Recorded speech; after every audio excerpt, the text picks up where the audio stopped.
Welcome to the Weights and Plates podcast. I am Robert Santana. I am your host, along with Trent Jones, my co-host. Hola.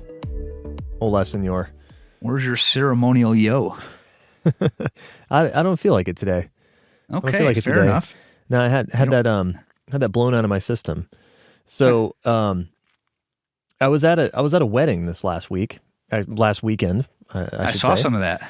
And I ran into some old friends. It was nice to see some old faces. But staying with a good friend of ours in Oklahoma, and it was funny because someone local, a friend of mine in Tennessee, sent me this like weather advisory for the weekend. He was like, "Hey man, be careful. There's gonna be like big storms headed your way this weekend." And I'm like, come on, this is like an average Oklahoma weekend. Well, the joke was on me because we got hit by an actual tornado while staying at this friend's house for the wedding. It was the day before the wedding, the night before the wedding. Oh, did you see it? Yeah. Well, we were down in a root cellar, basically underground. So no, I didn't see it, but I saw the aftermath. And it was F3 tornado. Literally went down the street at this person's property and cut through the property and then swerved back down the street. And it tore up a bunch of stuff. Luckily, the property itself, it just tore up a bunch of trees. It didn't hit the house, didn't hit the, this is like, they're on some acreage, so they've got like a barn and a house and that are separate structures. It didn't hit any of the structures. Definitely took out a lot of trees and fences, and then like down the road further, there were houses that were all fucked up. So, I got a real Oklahoma experience this weekend. Oklahoma's a great state. I don't know about that. I have some dear friends from Oklahoma and family from Oklahoma, but right. Man, it's a tough state because you got shit like that happens all over the place. Mm-hmm. That was not the only tornado damage we saw, by the way. We were driving up through, was it Gainesville? I forget where it was exactly. And we're driving past this town, and there's like a warehouse, like a storage warehouse where they ship. It's probably like an internet, sort of go between. So they're like shipping packages out. Maybe it was Amazon or something. And like the skin of the warehouse was like totally ripped off the top. You could still see the packages up on the shelves inside of it. And then there's like half of a gas station. And then you could just see the line where the tornado made. And that was from, I think, a couple weeks prior. So you got that stuff going on. And then Oklahoma gets really hot. It gets every bit as hot as Texas does. But then it gets a lot colder on top of it. So you could be -5, or you could be 105 in Oklahoma in the same year. It's a tough state. Yeah, no, it gets pretty cold. But remember, I'm from Illinois, man. It's even worse. Yeah, it's probably, that's a good question. Like the state itself is probably in worse shape than Illinois, but not by much. Illinois is pretty bad, dude. You get those winds and the temperature gets much more negative, and you get all the humidity on top of it in the summer. Yeah, that's fair. But anyway, I really, I like our friends in Oklahoma, but we got the full experience. Nice.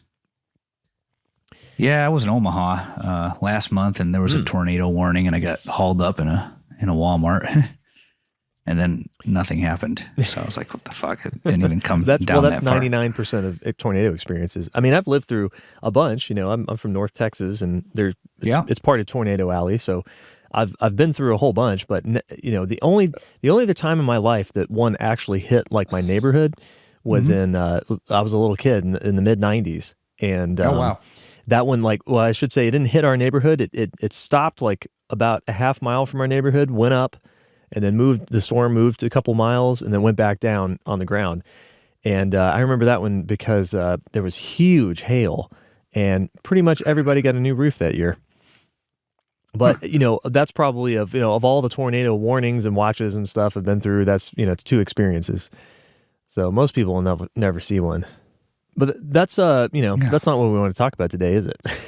I thought it was. I mean, dude, it's the end of the day. For you, it's the end of the night. Yeah, right.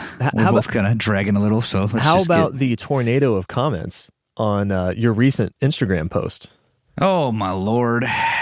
You know, I was telling Jordy, our video editor, to try to leave the inflammatory things that I say on here off of social media because it just draws out the bottom 3% that I really don't give a fuck about.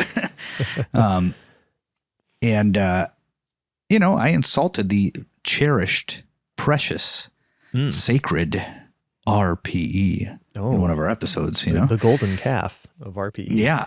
And you're just not allowed to do that, And if you do that, then you must be an imbecile that is just too simple-minded and caveman-like to understand the intricacies of rating of perceived exertion.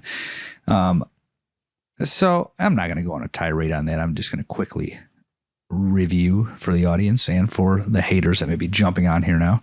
I doubt it. They don't listen to our podcast. They don't have the attention span for that. So that's why I said I am not trying to become one of these guys that argues with haters all day. I remember reading an article a while back about the curve of influence, and they had on the y-axis, I think it was influence, and then on the x-axis was number of attacks you have to fend off. And then it was like, pretty much fairly linear progression, and then it reaches an asymptote, kind of like the training adaptations, right? And then the guy who was writing it circled the part right before it starts, leveling off the top before it like spikes up to the upper limit. He's like, this is the sweet spot. This is where you want to stay, where you have just enough influence and you're fighting off the minimum number of attacks. And there are guys that make a living fighting with haters, and that's not what I'm trying to do. But I'm not going to shy away from my opinions either, Yeah, it's boring to not have an opinion. No, we all have one. It's like they say, opinion's like an asshole. We all have one. Yeah, I mean, don't you want a coach that has some conviction in their methods? Yeah, I do. Yeah, but to review, RPE stands for rating of perceived exertion. So on its face, you are rating what you perceive the difficulty of the physical exertion that you are applying is. So perception implies subjectivity. You can't measure my perception. Only I can do that. And that measurement is subjective. Yeah, you have a number you're assigning to it, but it may not reflect what the scale says it's supposed to. So 6 means you theoretically have 4 reps left in you, but you stopped. 7 means you have 3 reps left in you, but you stopped. 8 means you have 2 reps left in you, but you stopped. And 9 means you have 1 rep left in you, and an RPE 10 is an all-out set to failure, right? So the only person who can judge the RPE is the lifter. The coach can't sit there and say, well, you did it wrong. You may have done other things wrong, like not put enough weight on the bar, but now we're talking about load. We're not talking about the lifter's perception. Lifter's perception is the lifter's perception. Right. So a lot of the comments I got from these haters was that I don't understand the tool and there's just more to it than that. And then I'm like, no, there's not more to it than that. There's more to coaching than that. Sure. So if a lifter puts on 365 and then, says, this is way too hard. I need to do 315. That's an RPE 7. He's not wrong because he believes it's an RPE 7, right? His coach may not believe that because his coach may look at the bar speed and say, hey, motherfucker, put 40 more pounds on. You need to do 355 instead of 360, or let's say 20 more pounds on, right? 335, right? But that's not RPE. That's coaching. Now you're coaching load. You're prescribing load when you do that, by the way. Right. It's no longer based on RPE. If the lifter thought it was 315 and you want to sit there and get pissed off about it like I would, I'd be like, no, that's not enough weight. You need to put weight on. Now you're coaching. You're coaching load specifically. The moment you invalidate the lifter's perception and state that they have to do a specific load, it is no longer RPE. So no, it is not more complicated than that. Right. Now you can describe that in a way that maybe makes more sense. Like, oh, I'll let the lifter pick the load. And if I don't like, what load he picked, I'm going to tell him to add a certain amount of weight. That's different, but that's not what I was talking about. I wasn't talking about coaching or the other things that coaches do to make good use of RPE. those are different arguments entirely. Yeah, that's what I was going to say. Yeah, because the coaches that I know that that I respect that use RPE, they all say that they use it descriptively, as in, hey, I'm giving you the load here. This is what you're going to do. You're going to do 225 for 3 sets of 5. But you can put an RPE rating on it afterwards. Like, what do you think that was? And yeah, I get it. Now, I think I've said this on our RPE episode. I think RPE is unnecessarily obtuse in the rating system. Like, just tell me how many reps you thought you had in the tank. That's fine. It's the same thing. Okay, reps in reserve. Right, reps in reserve, right? But but that's really all that is just giving us additional data as to the, your state, right? Your mental state and your state of recovery in that workout, right? It's some interesting additional data, does not play a whole lot into programming. Yeah. For the most part. And typically I want to hear how somebody feels when they do a load, but that's not what these guys were saying. They were saying that I don't understand the tool, and that the tool is not about what you feel like, right? There's just more to it. You're supposed to still push yourself and this, that, and the other. But hey, man, the word perceived is in there. Perceived exertion is a reflection of what somebody perceives the weight difficulty to be. And that is a feeling, right? Yeah. And if you're just going to use RPE to prescribe a load and leave it at that, you're going to do an RPE 7, then you have to accept that RPE 7. The moment you say that RPE 7 was not enough weight and they have to put more weight on, you are now coaching load, my friend, whether you like it or not.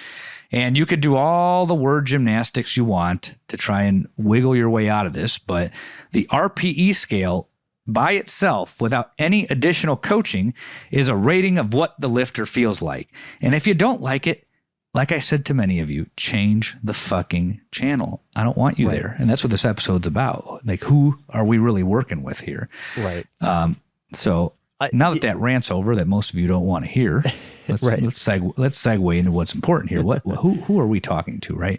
Well, first, let's say who we're not talking to. These haters were all competitive powerlifters or people associated with competitive powerlifting, competitive powerlifting coaches. I think a lot of them are aspiring competitive powerlifters.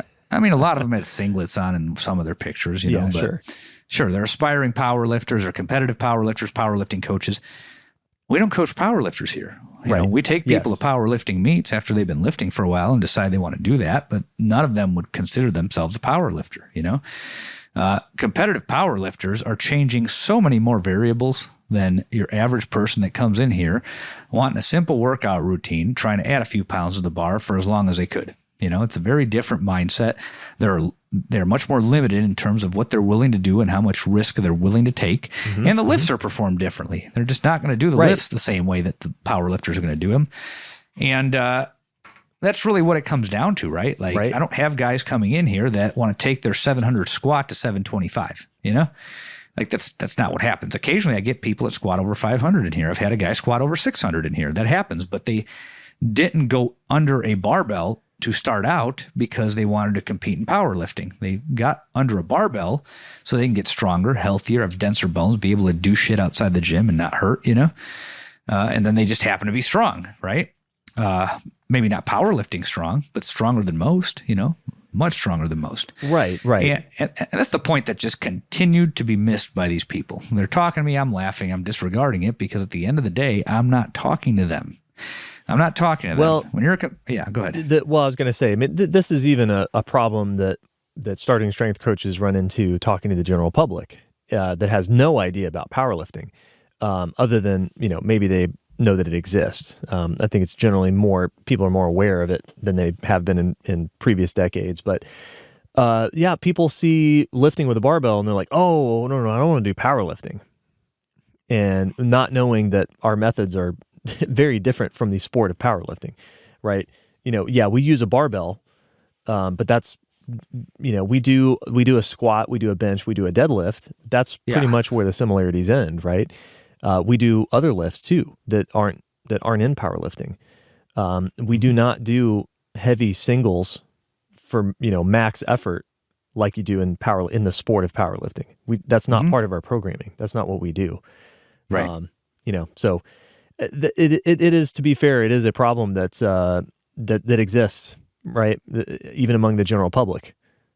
The problem is that most people who go into a gym to lift weights are doing it for one of three reasons. A, they want to lose fat, in which case this isn't the best way to lose fat, but we'll come back to that. We've talked about it in other episodes. B, they want to build muscle, or C, they want to get stronger. That doesn't mean that they want to do all of these things to compete in a powerlifting meet or a bodybuilding show. However, when guys like me and Trent got into this, and this is still mostly the case now, unfortunately, there wasn't a whole lot of information out that was geared towards the general public. When you looked up weightlifting, you'd find mostly information on bodybuilding, and none of it was contextualized. They'd say, right, build, add this many inches to your arms in this many weeks, right? And right, it would be written by a bodybuilder. Well, it would be written by somebody claiming they're this bodybuilder, usually probably some ghostwriting going on, and they'd give you this program that an advanced bodybuilder uses and say that that's going to add inches to your arms in however many weeks. And a lot of the time it didn't fucking work. Some people were high responders, responded well to training and would get a result like that. Yeah. But oftentimes most guys didn't, because when you're looking at people in the middle of the bell curve or worse on the left tail, people that are naturally weak, uncoordinated motor morons, they don't respond well to just anything. You have to train them in a very general way that gets them stronger. Strength is the limiting factor for these guys. If strength is not the limiting factor and you go into the gym stronger than 99% of people at baseline, you can make pretty much anything work. But if you go into the gym weaker than 99% of people, things become a little more tricky and you have to troubleshoot, right? And what we have found is when you train compounds, these motor morons tend to respond better than when you ask them to quote unquote isolate, because you can't really isolate a muscle, but when you have them do isolation stuff, they lack the motor control, the neuromuscular efficiency, and the stability around all those joints to even do that. Like, you don't even think, like, you have to have your back has to be tight, your abs have to be tight when you're doing a bicep curl. Yeah. But if you're a novice and you've never lifted before and you're a motor moron, not the novice who comes in deadlifting 315 the first day or 405. Not that novice. I'm talking about the novice that has to start with 95 pounds and his knees are caving in. These people exist. Powerlifters don't seem to think so because they're not training these people. Right. They're not training anybody a lot of the time, because anybody who's been in the gym business learns really fast that if you try to market to competitive athletes, there's not a whole lot of money in it for most of us, You're eventually going to have to broaden your horizons and train regular people. Right. And I can't tell you how many times I saw some of these people get frustrated because they hired a powerlifting coach and got nowhere, or they hired a bodybuilding coach or a fitness guy that just looks good and fucks around with weight and gets a response, When you've trained a lot of people that just suck, for lack of a better word, at baseline and struggle with anything physical, you learn some things, right? Yes, and, absolutely. That's what we do. We deal with middle to left tail of the bell curve, people that are mediocre to below average. And when you're dealing with that, you have to troubleshoot a lot more than when you're dealing with the top 5%. Yes, exactly. Yeah, this is something that comes up over and over in all aspects of life, but for some reason a lot of people have this barrier to seeing this in physical pursuits, right? Whether it's training or sport. And it's the worst in lifting activities. And it's the worst in lifting. Because in sport, people acknowledge you cannot train a Michael Jordan. Nobody disputes that. Exactly. But in lifting, and nobody disputes that Phil Jackson was a mediocre basketball player, but the greatest coach known to man, arguably, Right. But in lifting, the person who is the highest authority is the guy with the biggest total, or the guy who won Mr. Olympia. Right. Yeah, exactly. Well, and that's that, there's this phenomenon that people who are good at something are drawn to doing that thing, right? So people who have a natural propensity for a thing want to do it. Duh, right? But that means that your people who get into competitive lifting, right? Power lifting, they're already in general above average. Most of them are, right? I do not see, when I've gone to powerlifting meets, strength lifting meets, I see people who are mostly average to above average, right? You see some elites from time to time, not that often, right? Because there's not that many of them, but you don't see the left hand of the bell curve. Like, I just don't see it when I go to those meets. I'm sure there's a few there, but for the most part, they don't want to do that stuff. So, when you start looking at a sport, you only see that in the master's class. Yeah, sure. Yeah. And that's a whole different thing. But yeah, when you see a sport, it's just like CrossFit, right? We saw the same thing with CrossFit. People who got really enamored with with CrossFit really liked the physiques that it produced, right? They saw good physiques in CrossFit. CrossFitters, of course, like to take their shirt off at every opportunity. And they're like, oh man, it must be the CrossFit. Well, you know what? Guess who was good at CrossFit at baseline? It was the guys who were good athletes in high school. The quarterback of the football team, the outside linebacker, whatever. Those guys were looking for something that had a competitive edge to it to continue exercising after their athletic career, and they were drawn to CrossFit. But guess what? They were already good athletes. They didn't struggle with all that stuff. No. And they already had a good physique. Maybe they got a little beer belly because they were, they just drank through all of college. But guess what? They came off, and then they revealed the good physique that they already had from their athletic base growing up. So we see this all the time. But yeah, this is not who we coach. This is not who we coach. No. I like to say I coach average people to get above average results. Right? Yep. But that's it. I don't coach average people to get elite results because I can't. Nobody can. No, you can't. And we take below average people to average results. That's right. Exactly right. And so if you're below average, we're going to get you average results where other people are going to get you zero. And that's my bread and butter. And those are the people I really enjoy coaching. That's who I am. I'm an average person that got above average results because of my training. So I understand that the best. And not having a big total doesn't mean we're not entitled to an opinion. In fact, we're probably entitled to more of an opinion because we've had to troubleshoot things just to do mediocre, And, some guy tried to say that, oh, well, your total sucks, so therefore you don't know what you're talking about. How many? So, all right. So I had this experience. So I was traveling all last week. I was in a gym in my hometown in Arlington. I was in this public gym. It's a nice gym, actually. They've got a like kind of a lifting area. It's not a super serious lifting area, but they have barbells that actually have a center knurl on them. They're not good, but they exist, and they've got racks and rigs over there. So it's actually it's a cut above your average, big box gym. But it is a average commercial gym in terms of the clientele, right? In fact, it actually skews mostly towards older boomers in the clientele. But I always like to watch people when I go to these things, right? And, I just realized I was squatting and, I wasn't really sure like what this bar situation was going to be like. Is it going to fall off my back or whatever? But I'm like, I want to get some intensity in because I don't have a lot of time to train here. So I work up to 315 in my warm-ups. I'm like, okay, let's do 315. Let me hit a set of 5 here. And it was feeling really good. So I'm like, okay, I don't really feel that comfortable not having safeties here, going heavier. So let me just do sets across at 315 today. All right. So I did 3 sets of 5, 315. And there's this guy working next to me who is, I guess he was a firefighter because he had a fire department shirt on.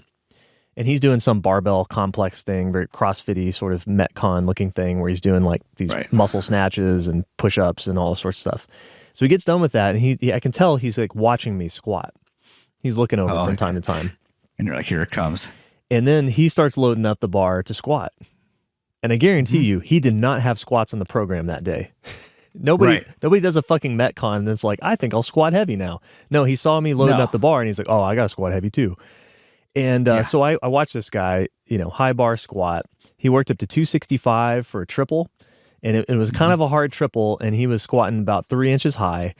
And it was high bar, right? But here's the deal. This guy was 6 foot, somewhere between 6 foot, 6'2". He's a pretty big guy. I'd say he was probably 235, 240, somewhere in that ballpark. He was a big dude. He was a lot bigger than me. And this guy can't squat 275. I have a lot of people in my barbell club that can squat 275. I've worked with a guy who fits in that motor moron, well below average category, he's actually squatted 300 for a set of 5 now. It took a lot of work. He busted his ass to get there. But here's the deal: you look at people who are squatting, let's say 275, that we work with, your average person. They are far stronger than the general public. Like we're far in advance of where the general public is in terms of training. Like you just don't walk into gyms and see 275 being squatted, much less 3 plates. It just doesn't happen.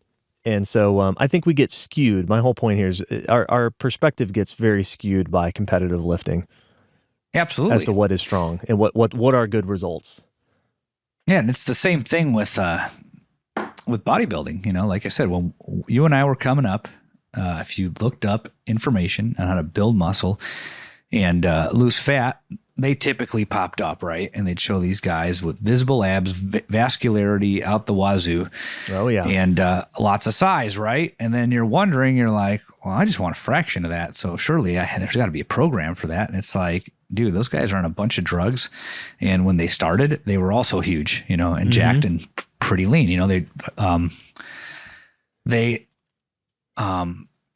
Their genetics select for bodybuilding. It's just like Rip said in an episode we did with them, bodybuilders are born, and of course, there's work involved, but their baseline is their baseline. They're starting off ahead of most people. And I love when the older ones post pictures of themselves when they're skinny little ectomorph looking guys that are 15. It's like, dude, you went through puberty. You grew, Right. Yeah. Like that's not a before picture. That's exactly. That's before puberty, maybe, Look at, you can go and find videos of Ronnie Coleman powerlifting after high school. So he was probably like 19. Yeah. I don't even think he was 20 yet. And the dude is freaking huge. He was just jacked. And he looked like he was 20, a fully developed athlete at that point. He was just a kid. Yeah. Yeah. Does any of our listeners remember being in high school? The guys that played football, that wrestled, that were actually really good. They were fucking big, muscular dude. They looked like men when they were 15, Absolutely. Yep. Yeah, definitely a handful of those guys on our team for sure. Yeah. So it's silly, and it's silly because this all goes back to Mr. Weider in the 70s.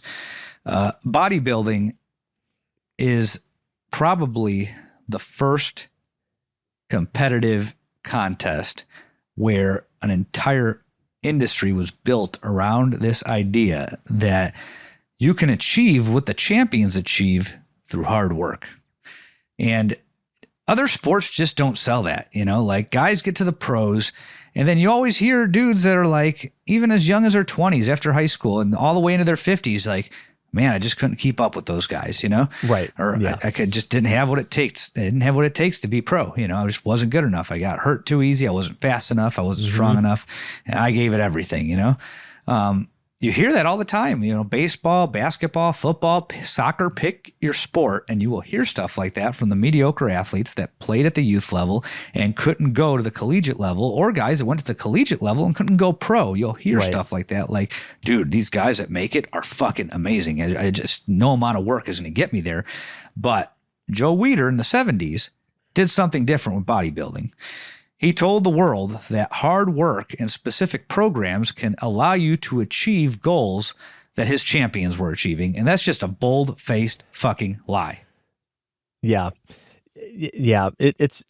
And he managed to convince adults. I think that's the thing about it, because I remember being a kid, when you're like 14 or 15. Yep. I bought in. I was like, I could play in college. I could play college ball if I wanted to. Like, no, I fucking couldn't. Well, not even close, right? But you believe you that. Figure it out. You figure it out at some point, right? But eventually you figure it out. Yeah, you start playing, you get to varsity and you're 17 or 18. And you're like, oh, these guys are just an absolute different class of person on the field. Dude. Yeah. But he managed to convince adults about this. They should know better. I wonder if there's a corollary here. I wonder if part of this is, I believe, I'd have to go look this up again. It's been a while since I've looked at it, but I believe the amount of organized participation in organized sport has been falling for a while. Yep. And I wonder if part of this is because people are more divorced from sport and other physical pursuits than they have been in the past. It's possible.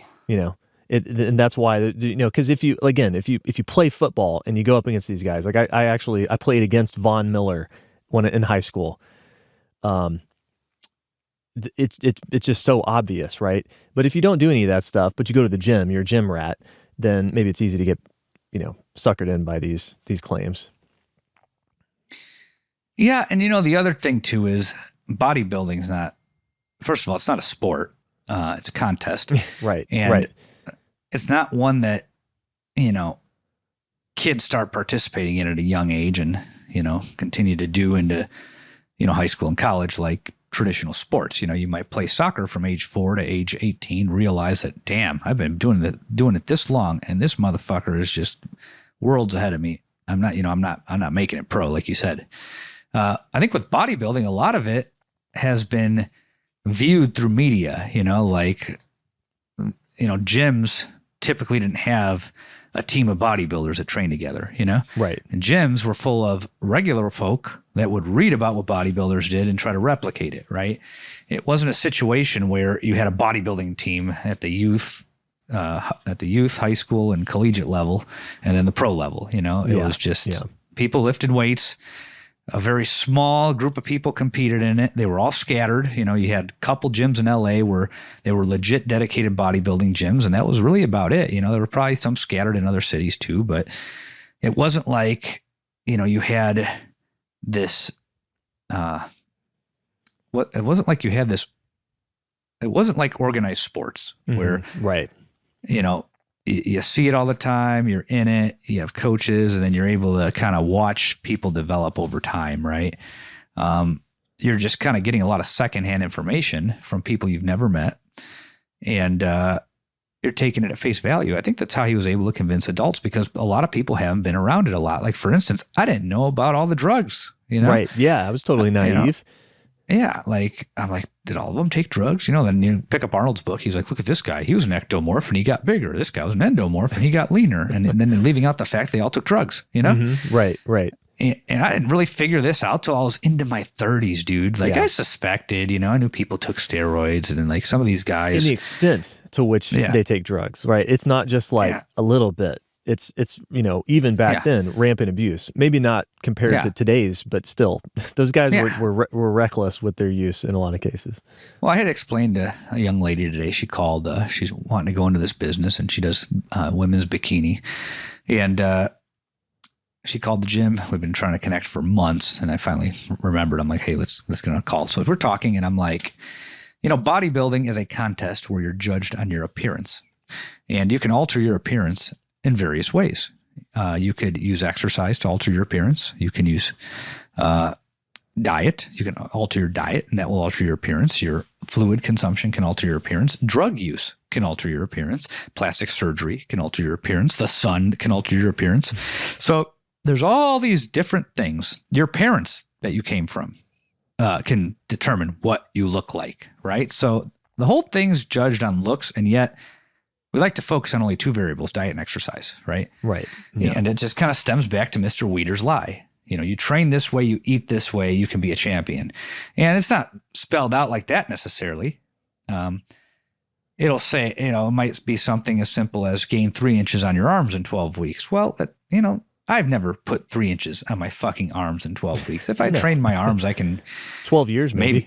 Yeah, exactly. Like, that's a lot of inches, but you've seen articles like that, add this many inches. It's like, how do you know I'm going to add that many inches? Some guys get stronger and don't get that much bigger, Yeah.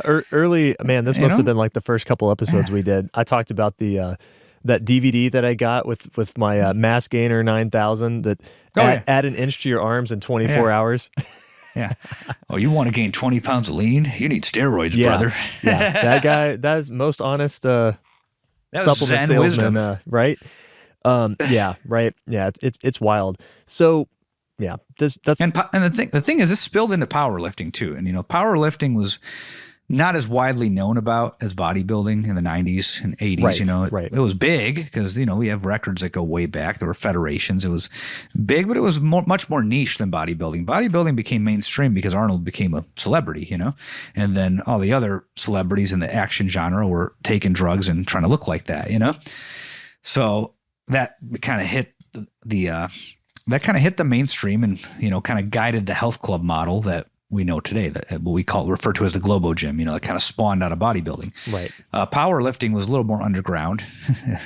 Me and Rip always joke that it's in the same umbrella as pro wrestling.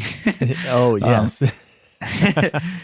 And, this one girl at my gym, she's like, they're carnies. Like, it's true. It's true.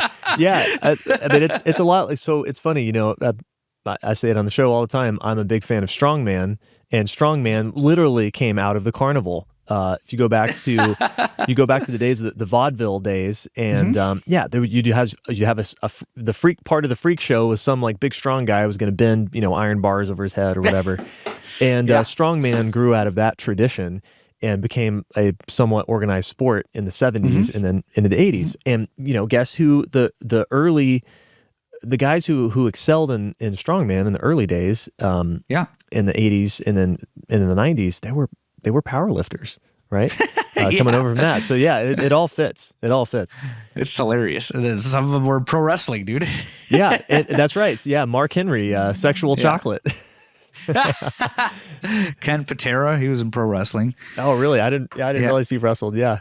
Oh yeah, he was a pro wrestler back, I think in the NWA days. Probably he didn't make it to WWF. Yeah, those 70s, 80s. Ken Patera was a pro wrestler. Who was the other guy? Kurt Angle was an Olympian. He became pro wrestler in the 2000s. Right. But yeah, somehow the same mentality spilled into powerlifting, and I don't know how that quite happened, but it was this idea that every single one of us can work hard and get extremely strong, and if we don't get extremely strong, like some of the comments I got, your total sucks, and if you've been at it for 10 years, you suck. Right. And it's like, you should have used RPE. You would have gotten. You really think I'm limited by my programming right now when I'm progressing at an appropriate rate for somebody who's been training as long as I have, and I lift more than 98% of people? I mean, come on. Have these guys ever heard the phrase individual results vary? Right. So let me elaborate on that, because this goes for our listeners. I'm not just here to bitch. I'm here to kind of highlight something for you. When you do anything, if you take a group of people anywhere and assign them to a task, you're not going to get the same exact response with the same exact amount of effort. You're going to get a variety of different responses. I learned this in my PhD. They called it biological variability, and they showed responses to weight loss and weight gain, calorie surplus, calorie deficit, and those responses vary, and we all see it. Right. There's the guy who takes cream out of his coffee and drops 10 pounds. Then there's the gal that eats one extra carrot and gains weight, Right. I'm exaggerating, obviously. I've never heard a story like that, but you might have two people doing the same things. One of them's skinny, one of them's overweight, we've all seen that, in practice. And it's the same thing with weight gain. Some people might shovel down food and not gain an ounce, or gain a little bit of weight. And then some people might shovel down the same amount of food and get obese, Right. And even with that, we have this obesity epidemic, right? But how come, despite all that, people are eating lots and lots of calories. How come only a small fraction are morbidly obese, 300, 400, 500 pounds? Why doesn't everybody do that, since everybody's overeating, right? Not literally everybody, but a lot of Americans are overeating, Sure. Yeah. And only a few get quite that heavy, So, it's very important to understand that individual results vary, with anything, and especially with lifting. You're going to have rapid progress the first year. I had that. Then I did an LP 10 years after having that, right? So I lifted and did some of these lifts, excelled pretty quick when I was 19. I was limited by programming and limited by equipment too. I didn't have fractional plates. Then 15 years later, I went at it again, followed the novice linear progression, and I eked out more strength. I got fast pretty rapidly. My best set of 5 squats was the low to mid 200s, probably because I was under training and didn't do it right. I was limited by technique and by programming. I added 5 pounds of workout 3 times a week. I got to 330, 335 for 3 sets of 5. Most of my clients don't do that, by the way. That's not my fault. They're just not built for that sort of thing. Some guys go past 400 though. So if I'm a shitty coach, how is it happening with some guys and not others? Because that's how it's supposed to be. That's right. Yeah. Individual responses vary. So, that's what I was saying with me. Again, so I had this rapid progress, and then year after year, it just got slower and steadier, which most people could agree is supposed to happen, Lane Norton is a world record holder. His last PR was 9 years ago. He got, I think, 28 pounds shy of it last week or the week before. He squatted 668, which was briefly the world record. I think he held it for a year or two. And then he got hurt, had to rehab that, and he dealt with all this other shit. And for the first time in a very long time, I'm proud of him. Awesome to hear that he's putting up that kind of weight in his 40s now. Right. Squatted 640, percentage wise, it's pretty close, but it's not a PR.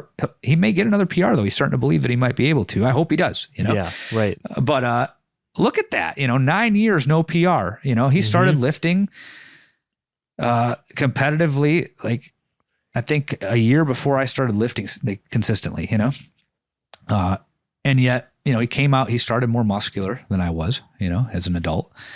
And he was already pretty muscular when he started powerlifting, and he put a lot of weight on his squats and deadlifts, but if you just look at the absolute load, you could say one guy's doing it right, one guy's doing it wrong. And it's like, well, no, if you look at the rate of progress, he probably had very fast progress to a much higher spot than I did when he was a novice. And then had the same slow, steady response that I'm having, And you could say that about anybody. I mean, look at Ed Cohen. He deadlifted 888 conventional at 242 some point in the 90s. I think that 902 deadlift that he did was 1991. And I don't think he ever did it again, bro. And he kept lifting for another, 20 years? Oh, yeah. I don't know when his competitive career ended, but I think it was in the early 2000s, right? He went through the 2000s. I think he may have done a little bit after 2010, but definitely nothing. Okay, by 2014, he was done. I think of him as a 90s lifter, but yeah, sure. There's meets from 05. I know that. There's meets from 05, but his PR deadlift at 902 at 220 that he never surpassed, at least in a meet, that was 1991 or 1992. I think that 888 was later, in 96, I want to say he pulled 888 conventional. But he didn't pull 903, like eventually there's an asymptote, What was he supposed to do? Go to Rip would say he should have got to 308. Maybe he would have lifted more. But, at the end of the day, that guy tried everything. He went up a weight class, He didn't PR, He squatted 1,000, I think, at 242. Yeah, was he 198, 220? I think he was a 198er that went to 220. He had records in every weight class. He had records at 165, 181, 198, 220, then 242. But then they've all gotten scrubbed because of, he got popped for steroids and powerlifting. Isn't that hilarious? That's like, get the fuck out of here, The IPF is, they're like, oh, these guys are a tested federation. It's like, tested doesn't mean clean, dumbass. Right. Tested doesn't mean that he even got tested. Now, that's how Ed, I'm saying in general. If you're saying this guy's tested in a tested federation, doesn't mean he ever even had a drug test. Right, yeah. They only test 10% of lifters. We need to do an episode sometime where we talk about why steroids should be encouraged. It should be not only legal, but encouraged in all sport. In all professional sport, I wish try to get Ed on. I wonder if he'd do it.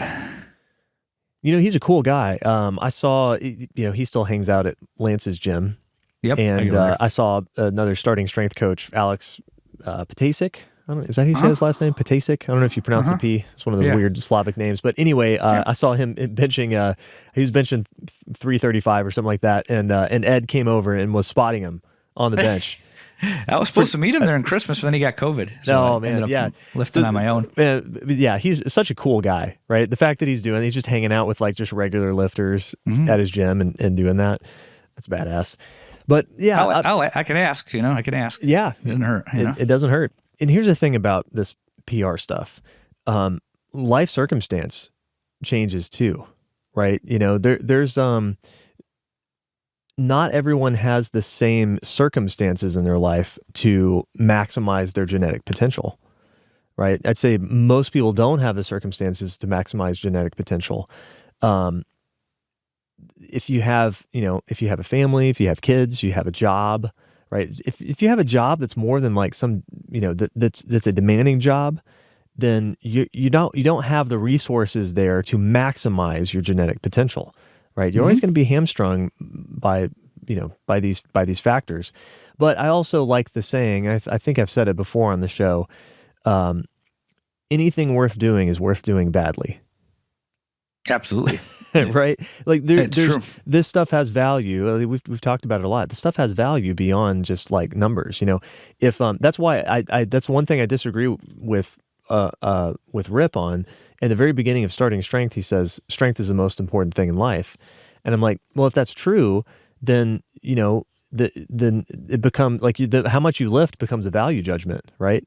The strongest lifter is the best one. That's the best person. Right. We should make them the lifter king of our kingdom.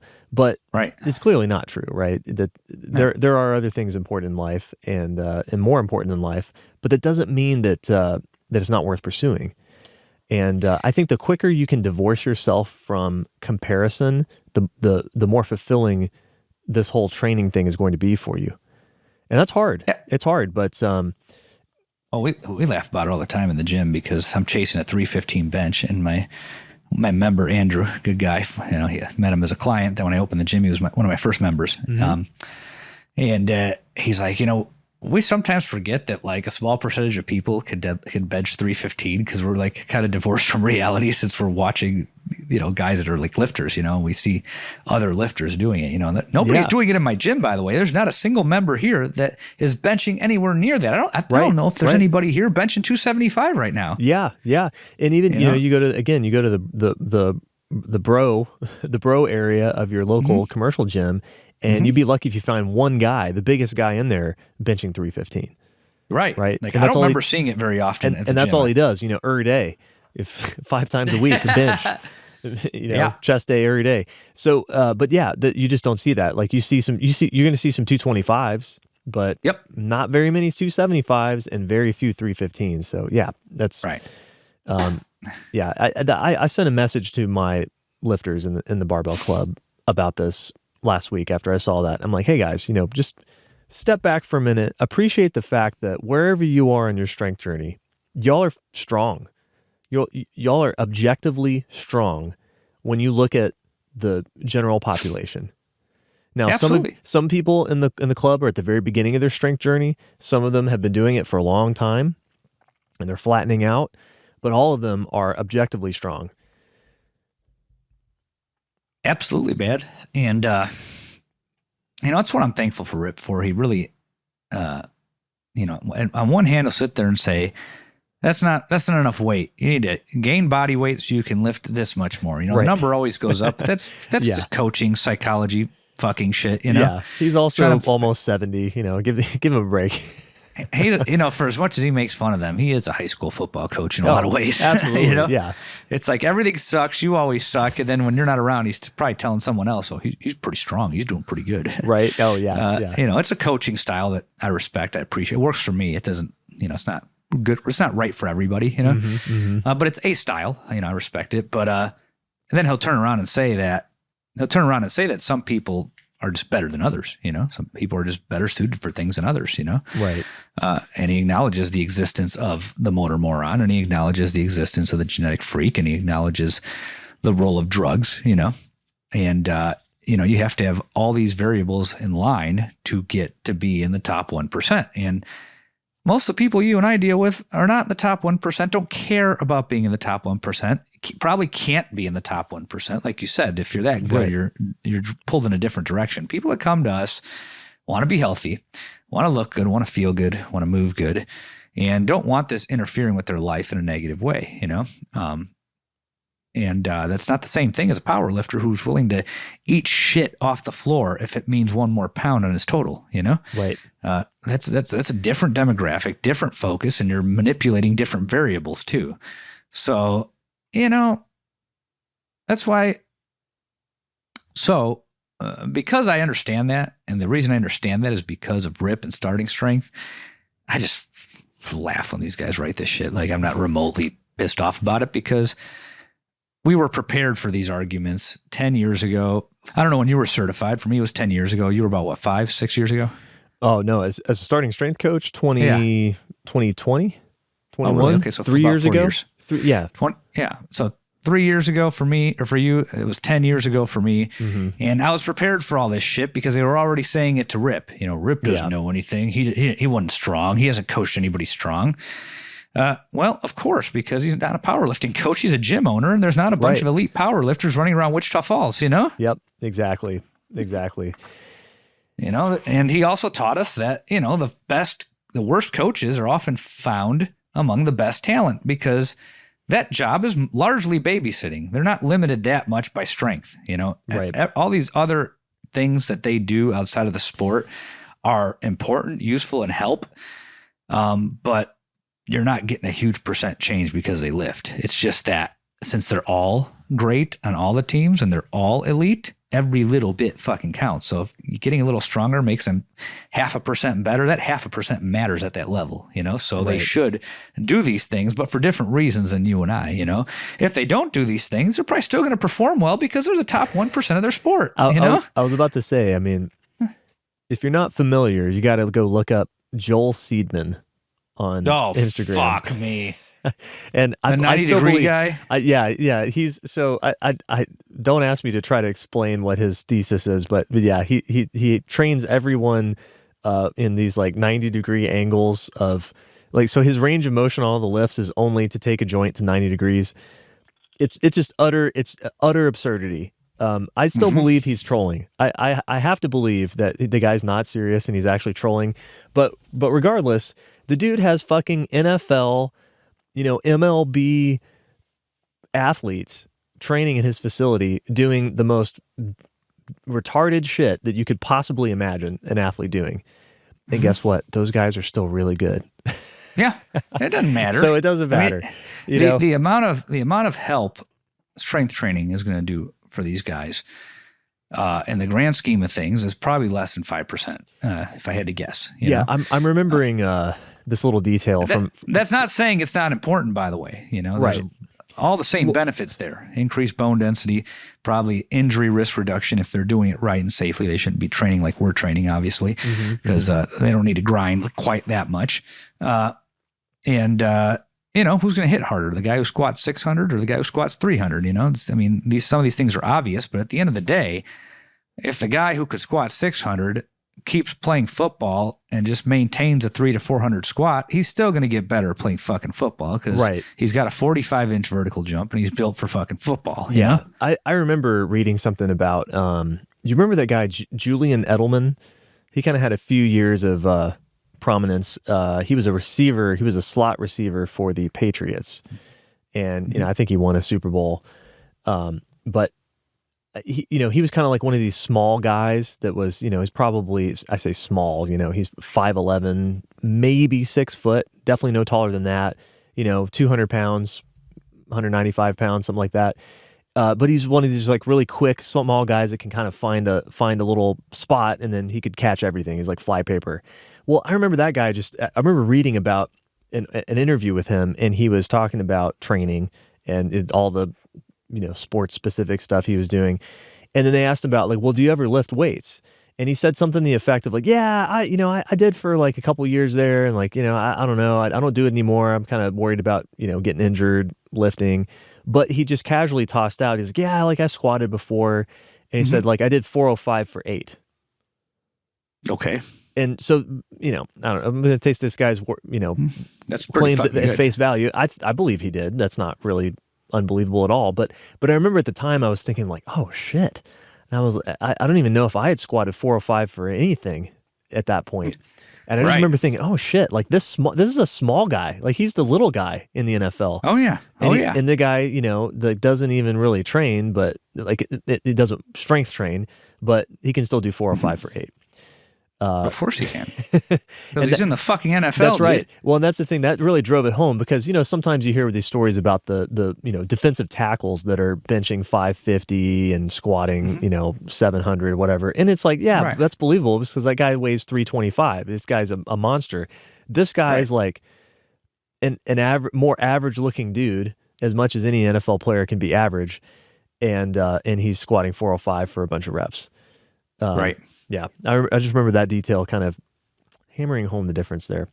But anyway, we've talked a lot about this. You know, I think hopefully what our mission, one of our missions on the show is to right size expectations and also help people understand what the journey of strength training looks like for an average person.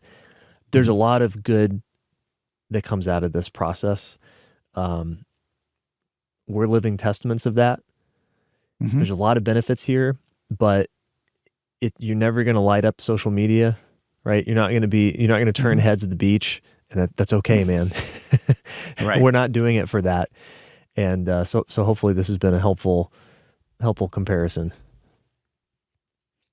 I would say so. I think we beat that to hell, don't you think? Yeah, I think so.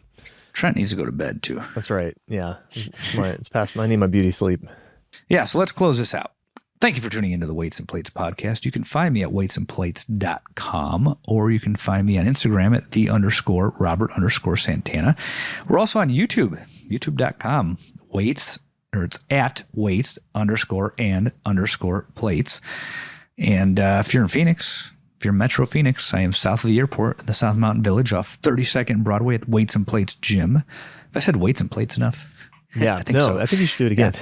I said, yeah. Isn't that how brainwashing works? Keep saying Subliminal over and over messaging. again. Yeah. There you go. So, you can find me at all these different places. All right. Excellent. Yeah. You need to go look them up if you are in the Phoenix area. If you want to find me, you can do that on Instagram at marmalade_cream. I haven't been posting as much lately, but I need to get back on that.